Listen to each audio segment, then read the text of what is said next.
Saya ke juru bicara COVID-19 Rumah Sakit Royal Surabaya, Jawa Timur, di mana baru saja kehilangan keluarga besarnya dari seorang perawat di sana, Suster Ari, yang meninggal karena terinfeksi virus corona. Meskipun informasi yang saya dapatkan dari Dokter Dewa, yang bersangkutan tidak merawat pasien isolasi karena tengah hamil. Tapi positif ya dok ya? Positif virus corona? Sampai sejauh ini informasi tersebut belum kami dapatkan ya secara resmi, sehingga sementara kami klasifikasikan sebagai PDP ya. PDP, baik. Dan dirawat memang diisolasi, dirawat sebagai pasien dalam pengawasan corona. Dokter, yang ingin saya tanyakan, tentu kan petugas kesehatan yang merawat ya, termasuk perawat, dokter dan lain sebagainya, itu menggunakan APD. Meskipun demikian kan ia kembali ke rumah, ke masyarakat. Bahkan saya mendengar juga dari Pak Harif, ada suster yang ditolak di tempat tinggalnya. Adakah cerita-cerita tersebut yang terjadi di sana, dokter? Ya kurang lebihnya sih pasti ada ya cerita-cerita seperti itu, terutama teman-teman yang, jadi kita ketika memilihkan para pejuang-pejuang ini, kita memilih berdasarkan beberapa kriteria. Salah satunya memang kita menghindari yang tinggal bersama orang tua, karena kita tahu sangat rentan ya, sehingga karena konsekuensi itu teman-teman ini, pejuang-pejuang ini jadi ngekos gitu di daerah Surabaya. Jadi mereka tidak PP, kan ada beberapa dari daerah luar Surabaya ya. Sehingga salah satu pengorbanan mereka adalah mereka ngekos di daerah-daerah yang berada di sekitar rumah sakit. Itu salah satu bentuk pengorbanan dari teman-teman ini. Yang berikutnya teman-teman juga. Jadi nggak bertemu keluarga itu dok ya, yang punya anak, punya istri, tidak bertemu keluarga selama beberapa bulan ini? Ya beberapa ada yang seperti itu ya, untuk menghindari resiko tentunya. Oke. Sejak awal ditetapkan sebagai pandemi di Indonesia tidak bertemu keluarga, kurang lebih seperti itu? Kurang lebihnya, jadi kami baru ditetapkan sebagai rumah sakit rujukan kan baru kurang lebih dua setengah bulan lah berjalan. Iya. Jadi kalau bicara ke depan, kita tidak tahu sampai kapan, selama masih merawat ruang isolasi, bisa jadi maka tidak akan pernah bertemu keluarga. Ya, dari situ kami manajemen juga mungkin memikirkan bagaimana kami merolling mereka. Jadi ada saatnya, cuma kita masih terbatas dengan kondisi tenaga ya. Jadi kita tidak bisa mengatur tenaga sedemikian rupa karena terbatas juga. Sehingga dan pasien kan, jumlah pasien dari hari ke hari semakin menambah seperti itu. Bahkan untuk istirahat saja, untuk merolling tidak bisa dok, karena masih begitu banyak pasien yang datang. Ya, mepet ya, jadi mepet. Kalau kita mau rolling seperti itu juga kita mengalami kesusahan. Pasti punya konsekuensi, akan mengurangi jumlah pasien yang bisa dirawat kalau kami menerapkan seperti itu. Cuma masih kami kaji kembali. Baik, dan sementara yang datang masih cukup tinggi dok? Mungkin bisa disebutkan di satu rumah sakit ini, Rumah Sakit Royal Surabaya, sehari kira-kira berapa yang datang yang kemungkinan masuk dalam ODP atau PDP? Jadi rata-rata kalau data yang saya lihat itu berkisar 8-10 ya. Mungkin setiap hari itu ya? Ya, luar biasa. Bisa sampai 15. Itu posisi di pasien-pasien tersebut ya dengan kondisi yang terpaksa diletakkan di UGD dulu ya, karena menunggu kesiapan ruangan, dan mungkin kalau ruangannya penuh ya terpaksa pasiennya menginap di UGD. Itu yang terjadi di kondisi kami. Saya bicara di satu rumah sakit ini dok, apakah kalau dilihat dari rasio jumlah petugas kesehatan dengan pasien yang datang, tadi dokter katakan 10-15 orang per hari, itu kurang? Kalau melihat ini ya mepet dan cenderung kurang kalau bagi pendapat saya ya. Apa parameternya dok?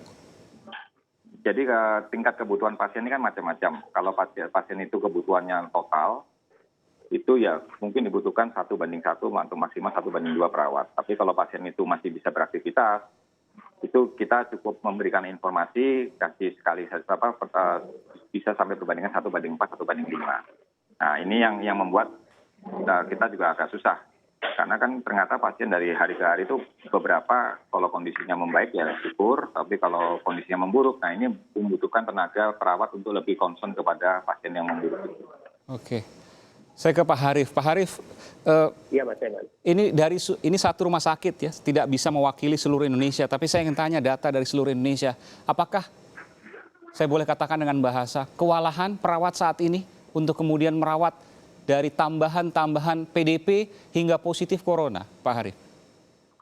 Sejauh ini memang sudah mulai ada gejala-gejala keluhan yang terkait dengan kelelahan tersebut.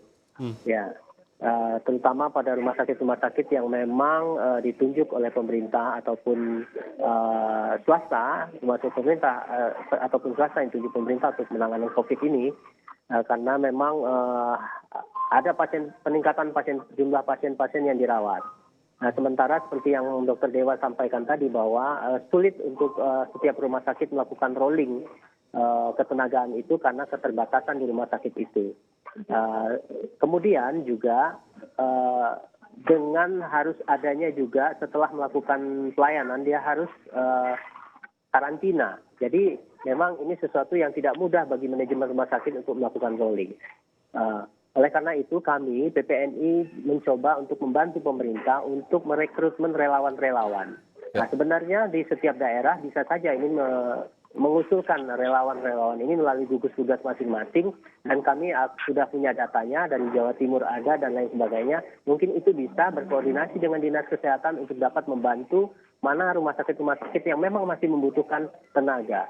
Jadi saya kira ini sangat penting untuk pengaturan ini supaya tidak jatuh pada kelelahan atau terpapar yang lebih lama lagi menjadikan resiko tinggi pada perawatnya, Mas Aiman. Begitu, Mas Aiman. Di tengah kewalahan, kelelahan, masih ada penolakan di tempat ia tinggal, Pak Harif? Iya, betul sekali. Laporan resmi ke kami itu ada sekitar 22 kasus yang masuk ke kita ini terkait dengan penolakan dari berbagai macam, dari penolakan kosnya, bahkan ditolak jenazahnya. Sampai saat ini masih ada penolakan kosnya?